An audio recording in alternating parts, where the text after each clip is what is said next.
So, hello everyone. Myself Srikant Jadhav. Today we are discussing about some facts about chemistry. Okay. So first of all, we are dealing with a definition of chemistry. So, what do you mean by chemistry? So, chemistry is the branch of science that deals with the study of structure, properties, properties, or reactions dealing with matter. Dealing with matter. Right. Okay. So, first of all, what is matter? Matter is anything which having mass and occupies space. Matter we are going to classify according to their physical properties and chemical composition. So, first of all, we are distinguish matter. So, in physical, matter is classified in physical, matter is classified according to their states. So, first is solid, another liquid, and then gas. So, matter we can define it is that substance which having mass and occupies space.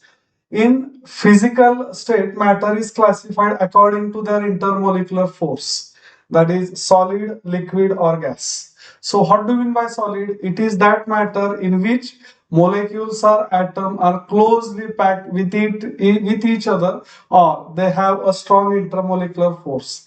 For example, any metal, silver, correct? Liquid is that matter which have intermolecular force in between solid and gas. For example, H2O.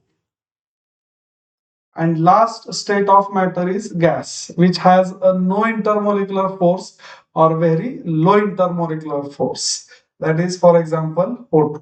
These are the classification of matter according to their physical properties. In chemistry, we are dealing the matter according to its composition. So, what do you mean by composition? In which matter are made up of smallest and tiny particle, we calling it as a atom. Correct? So, if matter has a one type of particle, correct? Then we calling it as a pure matter. Pure matter. Correct? Another type of matter is impure matter. Impure matter. Yes. So pure matter is again classified into two main types. So first one is element and another one is a compound. Another one is a compound. Yes. So what do you mean by element? Element is that matter which cannot be divided into any other composition. That is, element is the smallest particle of matter which have a same type of atoms. For example, sodium, it is element, or chlorine or oxygen. Correct? These are that type of matter which consisting of similar type of atoms. Element is classified again three main categories. First one is metal. Another is non-metal. And last one is a metalloid. Metalloid. In 8th, 9th, 10th standard, we are discussing about metal, non-metal and metalloid. So what do you mean by metal? Anything which having a very low ionization enthalpy. That means that element which can lose electron easily, or simply which are in a solid state or which are in a good conductor of electricity. Non-metal against to that of a metal.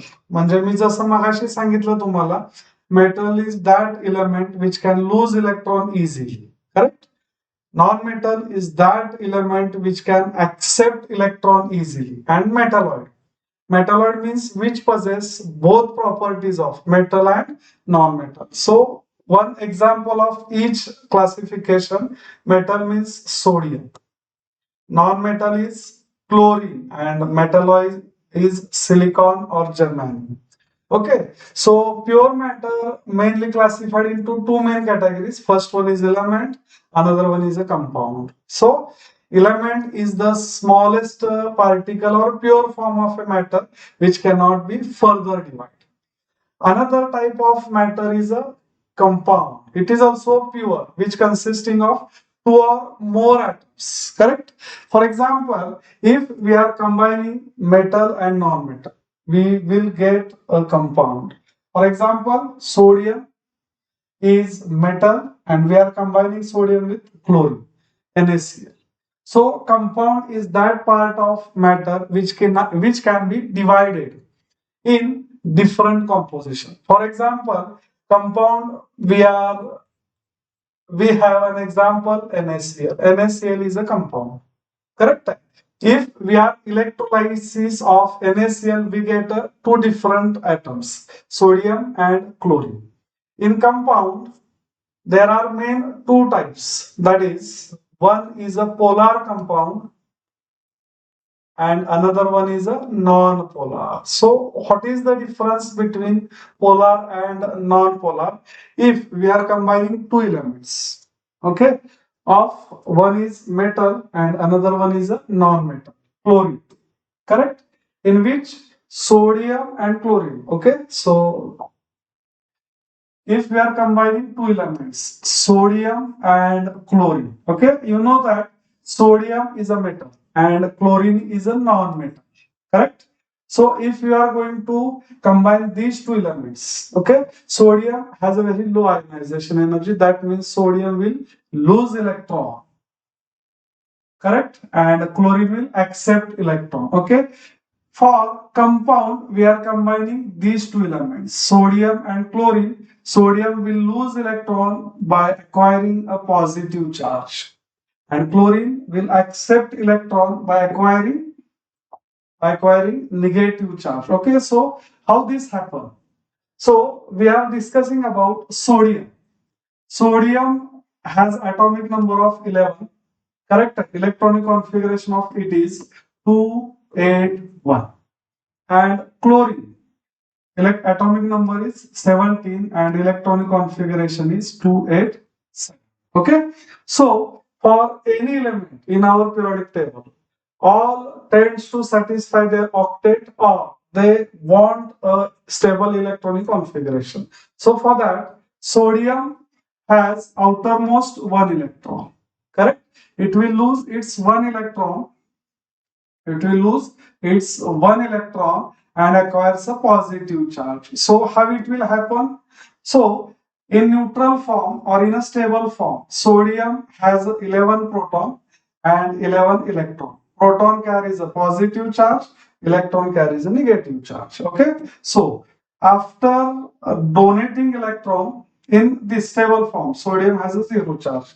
After losing electron, sodium has 11 protons and 10 electrons. That means it carries plus one charge. Okay, so sodium has a plus one charge. Similarly, chlorine.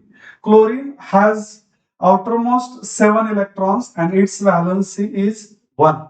Valency means a combining capacity of electron to complete its octet. Chlorine has a 7 electron in its outermost shell. Okay, so it will accept a 1 electron. In stable state, chlorine has a 17 proton and 17 electron. Proton carries positive charge, electron carries negative charge. So it has a zero charge in stable.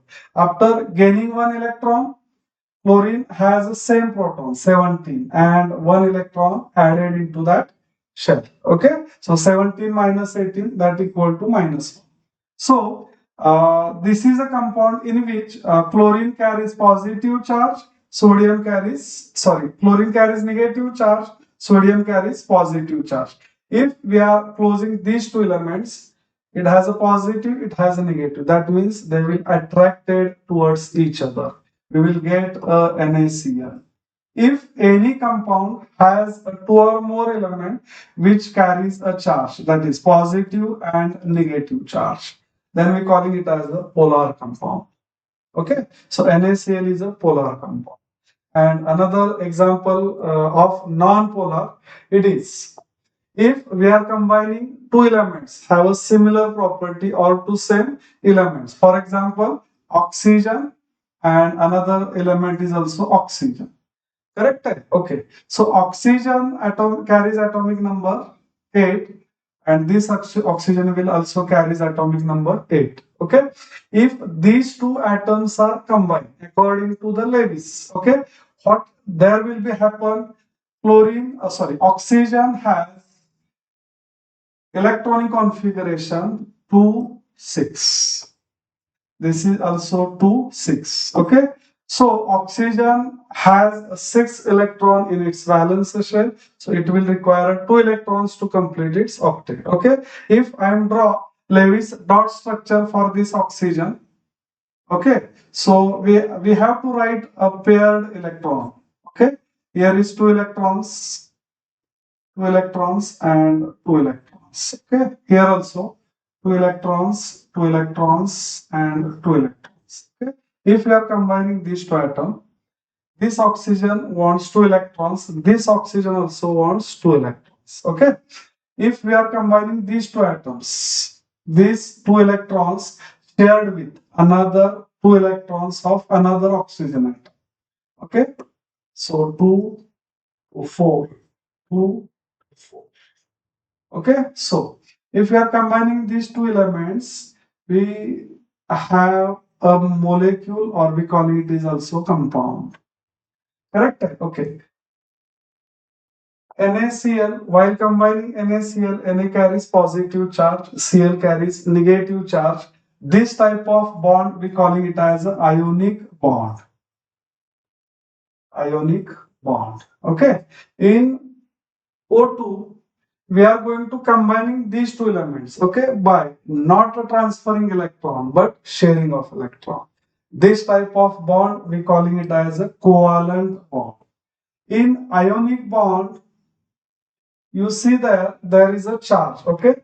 These two compound we are writing together, NaCl and O2. okay. आता जसं की NaCl ला जर आपण combine केलं तर Na वर काय चार्ज दाखवतोय पॉझिटिव्ह, Cl वर काय चार्ज दाखवतोय निगेटिव्ह. सेम वे ना जर मी O2 ला कंबाईन केलं, O O इथं कुठला चार्ज नाही. करेक्ट आहे, म्हणजे जो NaCl जो काय तुमचा कंपाऊंड आहे त्याच्यामध्ये चार्ज आयन्स प्रेझेंट आहे. आणि जर तिथं चार्ज आयन्स प्रेझेंट असतील, so we calling it as a polar compound. We calling it as a polar compound. And if we see those compounds in which there is a same type of atom or element, they don't carry any charge or they don't transfer electron, but they share electron. If they share electron, there is no charge. We calling it as a non-polar compound.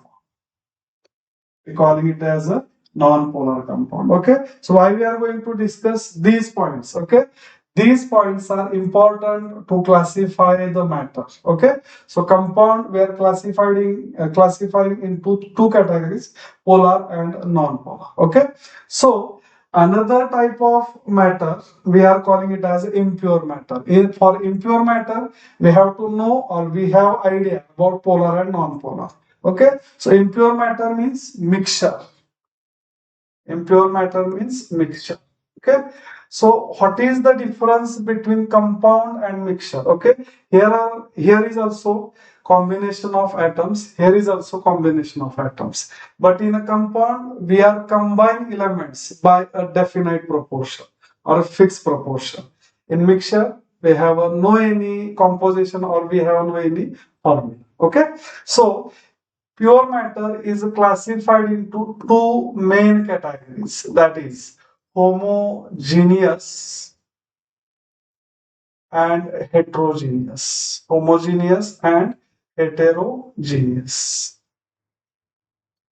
Homogeneous and heterogeneous. So what is the difference between homogeneous and heterogeneous? Okay, आता आपण जे कंपाऊंडचे दोन types बघितले, पहिला polar आहे आणि दुसरा non polar.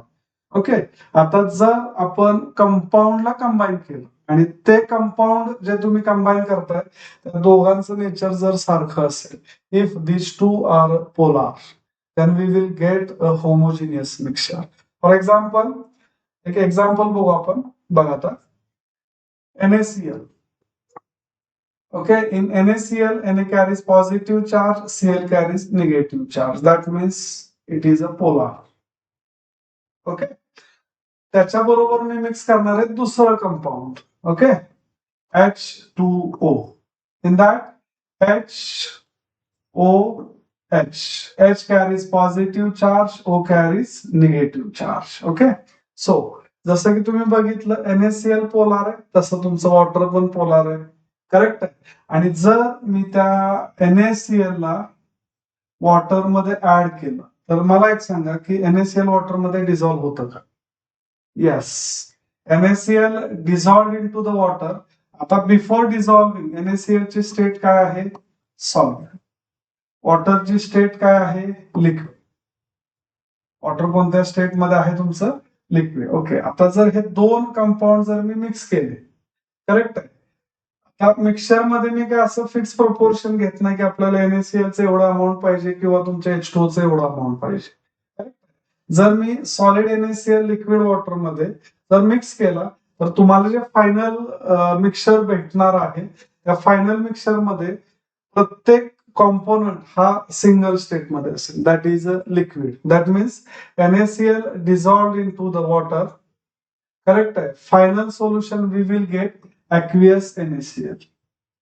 And in that solution, correct, all matter present in a single state, that we calling it as a homogeneous mixture.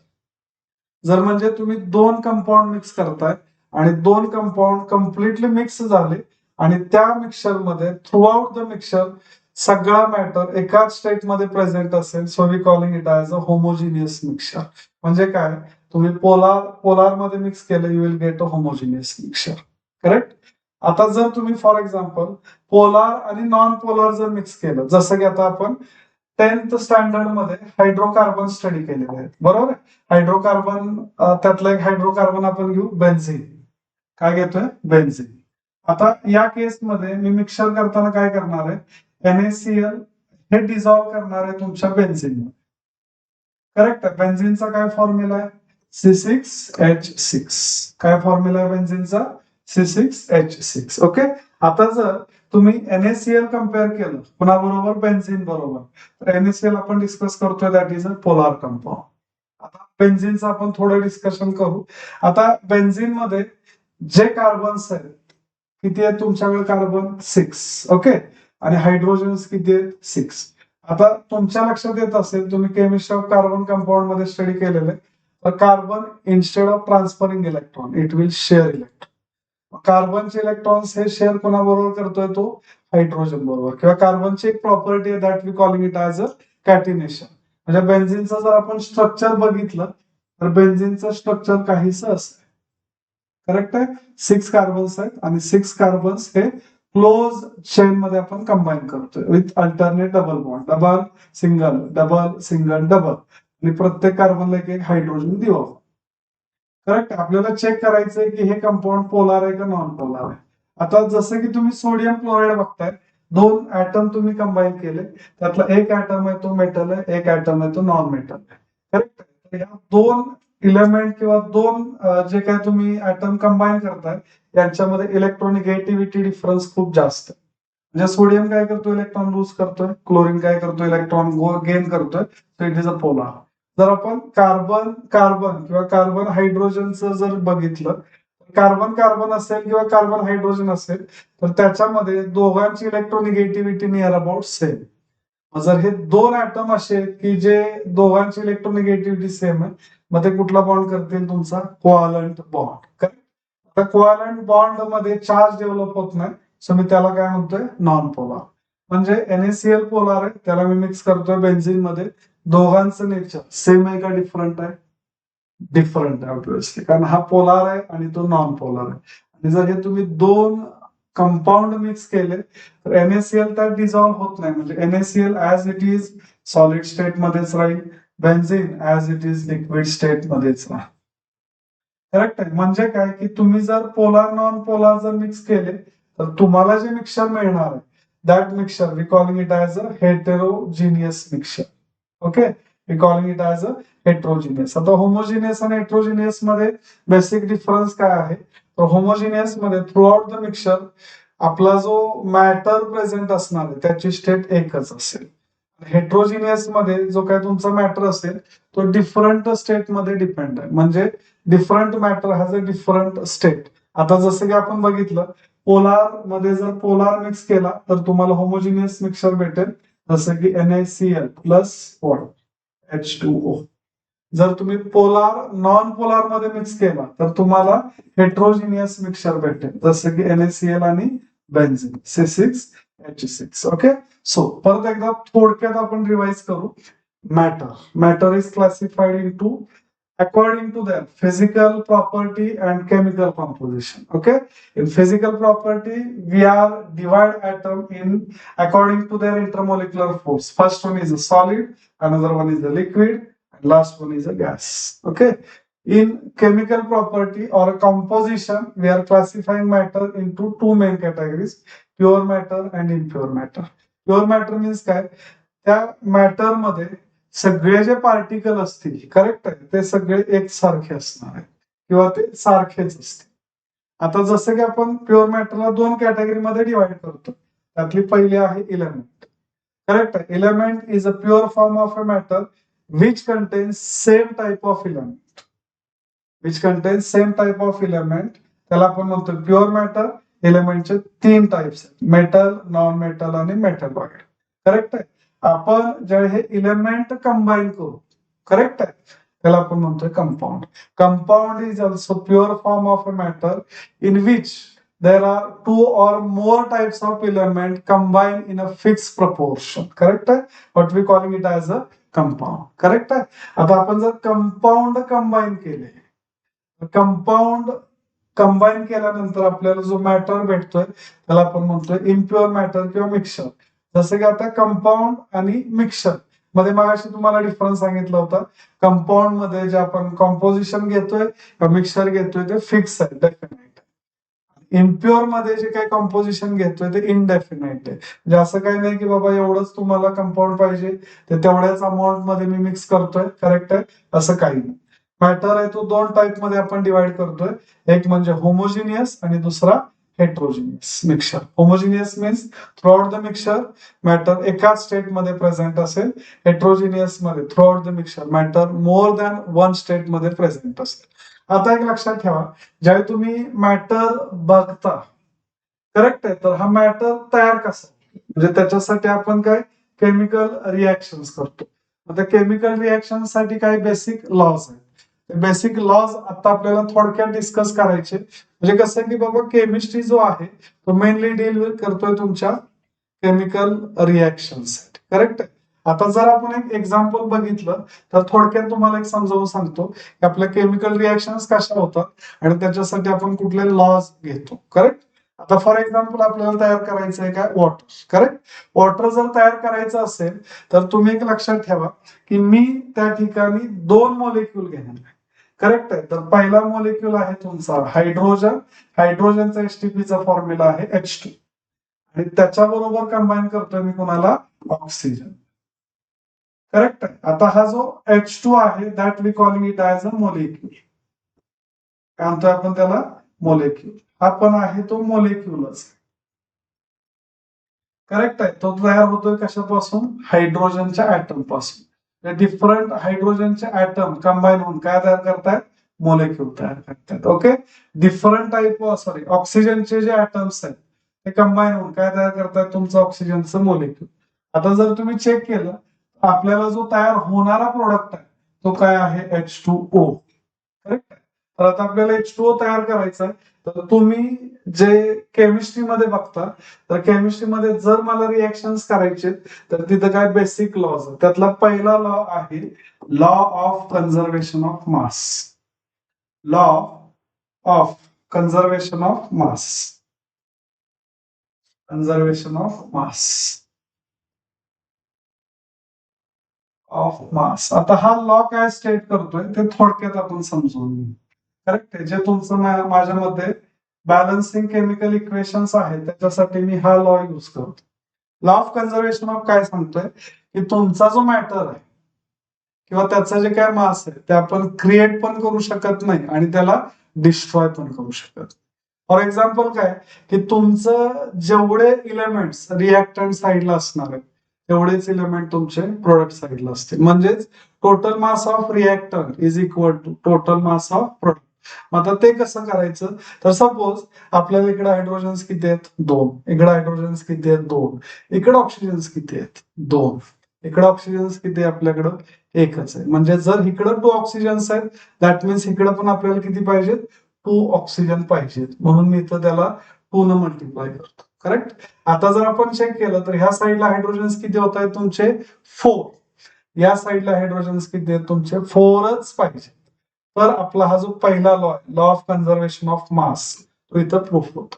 आता आपण थोडक्यात समजून घेऊ बघा. सिंगल हायड्रोजन ऍटमचं ऍटॉमिक मास जर बघितलं एक मोल ऍटमचं ते किती आहे 1 ग्रॅम. करेक्ट. आता जर आपण इकडे total number of hydrogens check केले किती हायड्रोजन्स आहेत इथं 4. सिंगल हायड्रोजनचा ऍटम 1 ग्रॅम आहे तर 4 हायड्रोजनचं मास किती येणार आहे 4 ग्रॅम. करेक्ट आहे. आता आपण ऑक्सिजनचं चेक करू. सिंगल ऑक्सिजनच्या एका मोलचं मास आहे 16 ग्रॅम. एक मोल ऍटमचं मास आहे 16 ग्रॅम. मग जर मला एक मोलेक्यूल घ्यायचा आहे तर त्यात तुमचे 2 ऍटम आहेत ऑक्सिजनचे. करेक्ट आहे. 2 मोल म्हणजे आता एकाचं मास आहे 16 सो 16 टू किती 30. करेक्ट आहे. जर आपण रिएक्टंटचं मास बघितली तर रिएक्टंटचं टोटल मास आहे 36 ग्रॅम. तर तेवढंच मास मला इकडं भेटायला हवंय कुठं प्रोडक्ट साईडला 36. बरोबर आहे. आपण चेक करू. आता जो माझ्याकडे मोलेक्यूल आहे तो आहे 1 मोल ऑफ H2O. त्या मोलेक्यूल मध्ये आपल्याकडे 2 हायड्रोजनचे ऍटम्स आहेत. एका हायड्रोजनचं मास तुम्ही लिहिलेलं आहे किती 1 ग्रॅम म्हणजे 2 चं मास किती असणार आहे 2 ग्रॅम प्लस सिंगल ऑक्सिजन आहे इथं एकाचं मास किती आहे 16 सो 2 प्लस 16 18. आता आपल्याला बघा इकडे किती मोल वॉटर भेटतोय 2 मोल. एका मोल वॉटरचं मास आहे 18 ग्राम मग 2 मोल वॉटरचं मास किती असणार आहे 18 into 2 that is equal to 36. Okay. So check करा आपल्या इथं रिएक्टंट जे आपण टोटल घेतले त्याचा मास किती आहे 36 ग्रॅम. प्रोडक्ट घेतला त्याचंही मास किती आहे 36 ग्रॅम. म्हणजे हा लॉ काय सांगतोय की जेवढं तुमच्या रिएक्टंटचं मास करेक्ट आहे ते तुम्ही क्रिएट पण करू शकत नाही प्रोडक्ट मध्ये. म्हणजे असं नाही की बाबा तुमच्याकडे इथं 36 ग्रॅम आहे त्याच्यापेक्षा जास्त इथं असेल त्याच्यापेक्षा कमी इथं असेल तर जेवढं तुमच्या रिएक्टंटचं मास आहे तेवढंच तुमच्या प्रोडक्टचं मास असेल. जसं की अजून एक रिएक्शन आपण चेक करू formation of ammonia that is Haber's process. Okay. आता एक लक्षात ठेवा जर तुम्हाला अमोनिया तयार करायचं आहे बरोबर आहे तर त्यासाठी तुम्हाला 2 मोलेक्यूल लागणार. कुठले कुठले 2 मोलेक्यूल तर पहिला आहे नायट्रोजन आणि दुसरा आहे हायड्रोजन. करेक्ट आहे. अमोनियाचा फॉर्म्युला काय आहे NH3. काय फॉर्म्युला आहे NH3. आता जो पहिला लॉ सांगितलाय तो व्यवस्थित लक्षात ठेवा. Law of conservation of mass काय mass of reactant is equal to mass of product. आता आपण त्यासाठी काय करू की हे जे इक्वेशन दिसतंय तुम्हाला त्याला मी बॅलन्स करून दाखवतो. जसं की या साईडला नायट्रोजनचे किती ऍटम्स आहेत 2 या साईडला नायट्रोजनचे किती ऍटम्स येणार आहेत करेक्ट आहे. इकडे हायड्रोजनचे ऍटम्स किती आहेत 2 आहेत इकडे किती आहेत 6 म्हणजे इकडे जास्त म्हणजे आपल्याला इथं ऍड करावे लागते. आता एक मोल हायड्रोजनचा जर मी मोलेक्यूल घेतला त्यात किती ऍटम्स आहेत तुमचे 2. इकडे जर तुम्ही चेक केला अमोनियामध्ये किती ऍटम्स आहेत 3. अमोनिया किती मोल भेटतंय आपल्याला 2 मोल. मग जर एका मोल मध्ये आपल्याकडे 3 ऍटम्स आहेत मग 2 मोल मध्ये किती ऍटम्स येणार आहे टोटल 6. ओके. सो तेवढेच मला इथं पाहिजे कुठं रिएक्टर साईडला. मग आता आपल्याकडे एका मोल मध्ये किती आहेत 2 आहेत मग त्याला मी मल्टिप्लाय करतो 3. करेक्ट आहे. आता याचं बघा तुम्ही ऍटॉमिक मास मी सांगतो तुम्हाला N सिंगल ऍटमचं मास आहे 14 gram.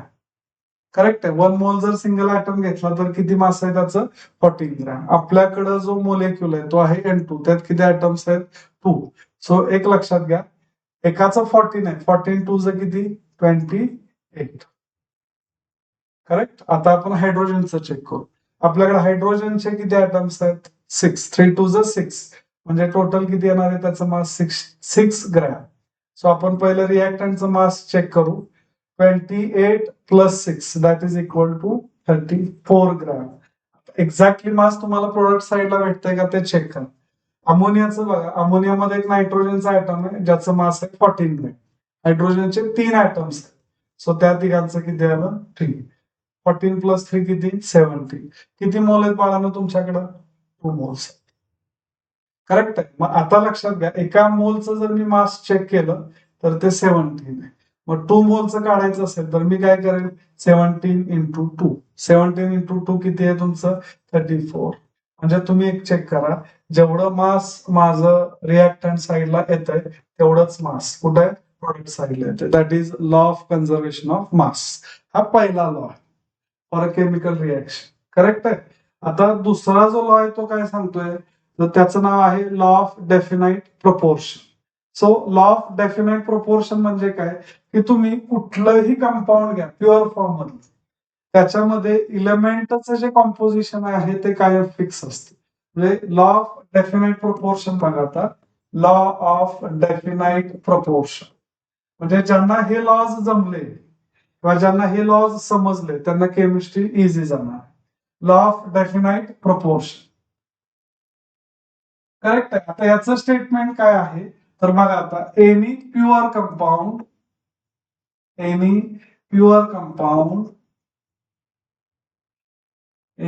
pure compound always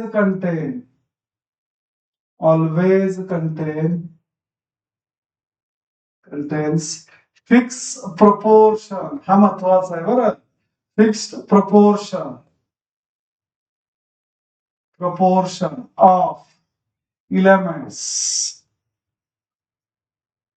Fixed proportion of elements irrespective of its method of preparation.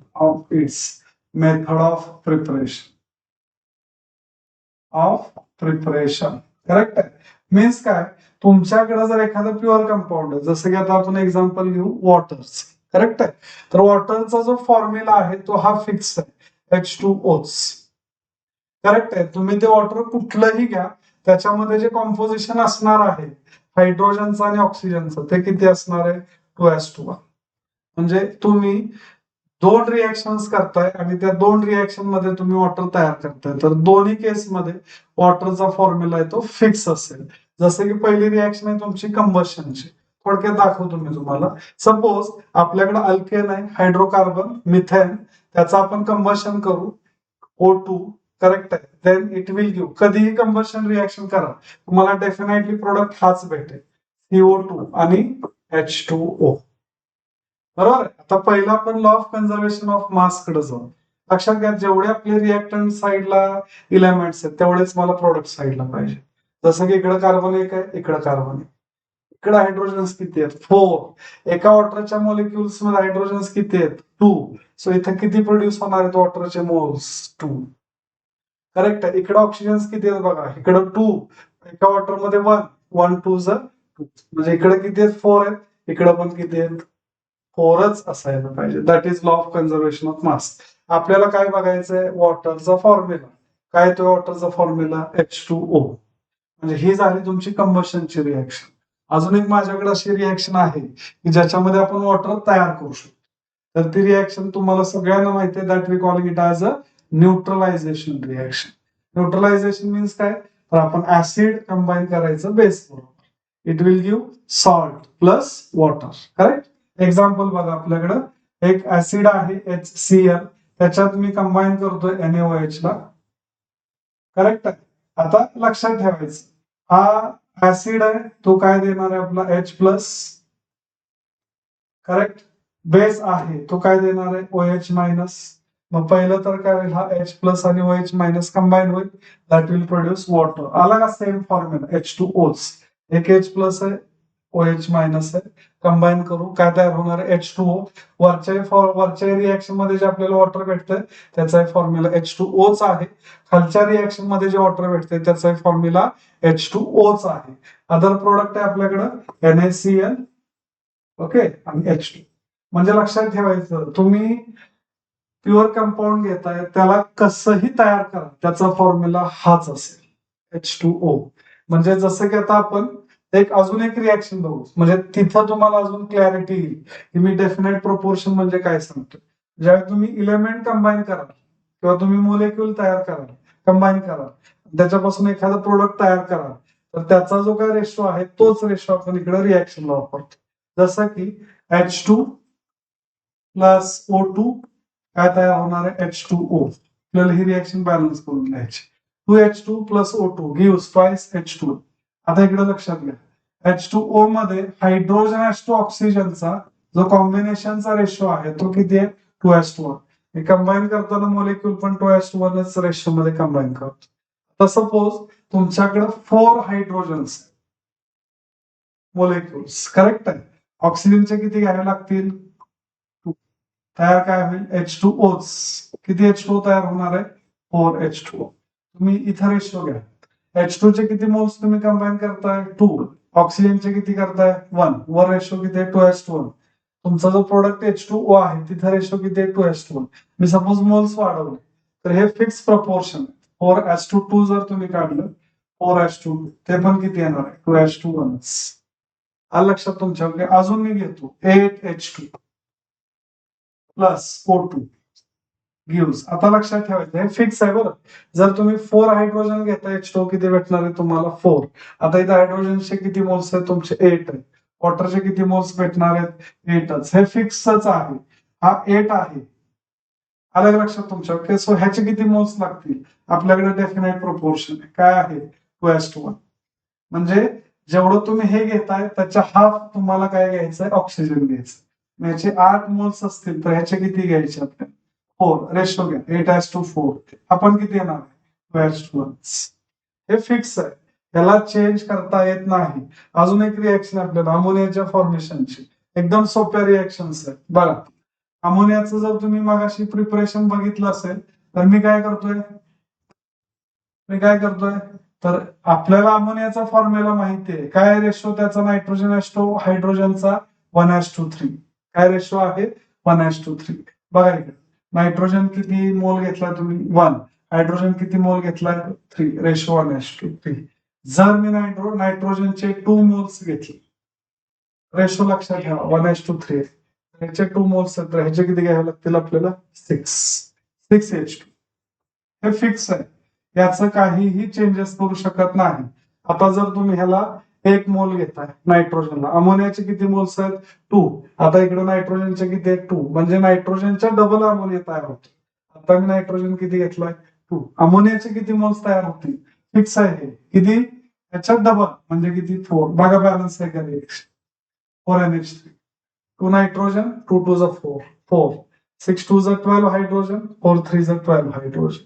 हे डेफिनेट आहे. रेशो जर घेतला 2:6 किती येणार आहे तो 1:3.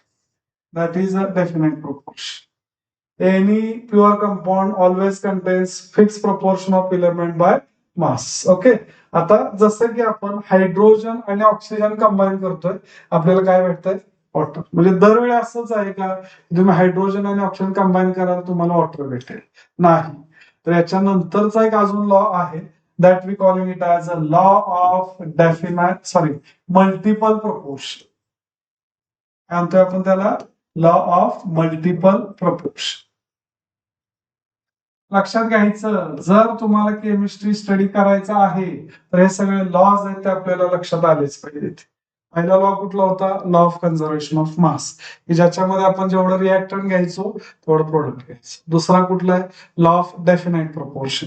त्याच्यामध्ये जे तुम्ही रिॲक्शन करताय त्याच्यामध्ये जे मोलेक्युल किंवा मोल्स कंबाईन करताय त्याचा जो रेशो आहे तो फिक्स आहे. आता तिसरा जो लॉ आहे तो काय सांगतोय आपण ते चेक करू. बघा आता ज्यावेळी आपण 2 इलेमेंट कंबाईन करतो असं नाही की आपल्याला एक फिक्सच कंपाऊंड भेटेल नाही.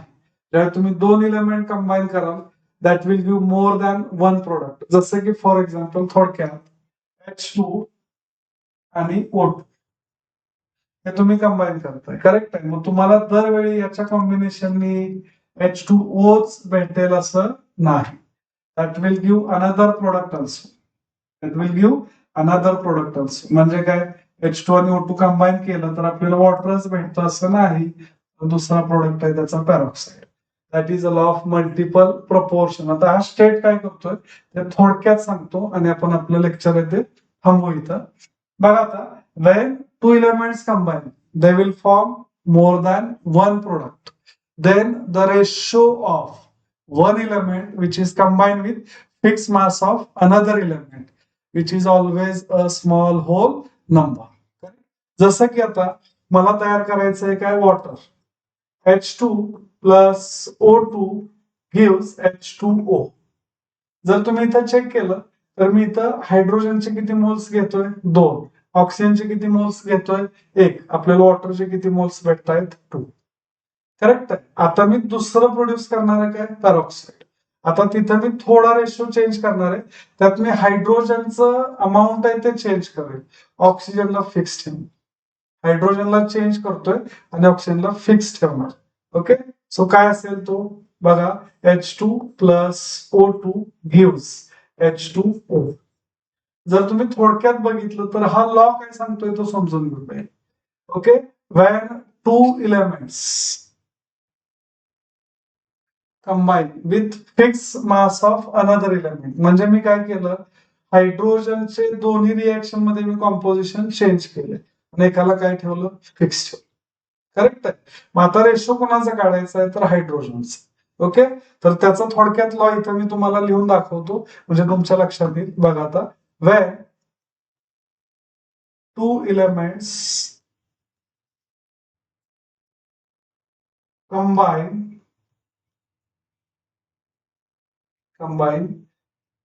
with fixed, sorry, when two elements combine, they will give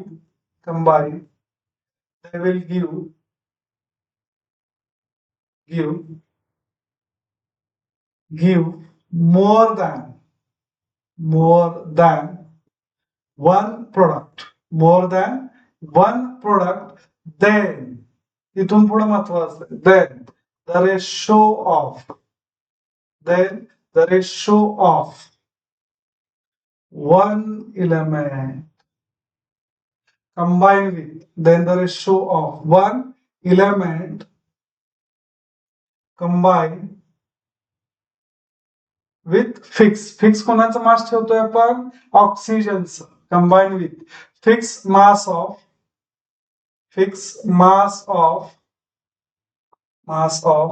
another element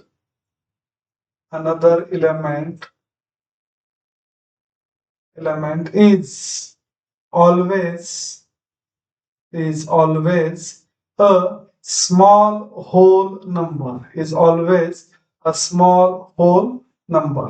okay, म्हणजे काय करायचंय, तुम्ही एखादी रिएक्शन करताय त्याच्यामध्ये तुम्ही सपोज 2 एलिमेंट कंबाईन करताय, मग आपल्याला दरवेळी एकच प्रोडक्ट नाही भेटत.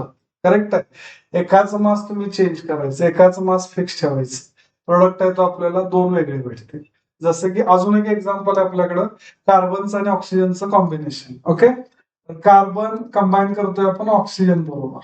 ओके, 2 रिएक्शन करू, आपल्याला एकच प्रोडक्ट भेटतोय का तो चेक करू. जर मी कार्बन ऑक्सिजन कंबाईन केला ऑक्सिजनचा मॉलिक्युल, तर पहिला प्रोडक्ट आहे माझा CO2. आणि दुसरं जर मी कंबाईन केलं त्यात मी काय करणार आहे, ऑक्सिजनचं मास फिक्स ठेवणार आहे आणि कार्बनचं मास वाढवतोय. म्हणजे इथं 1 मोल कार्बन घेतलं होतं, इथं 2 मोल कार्बन.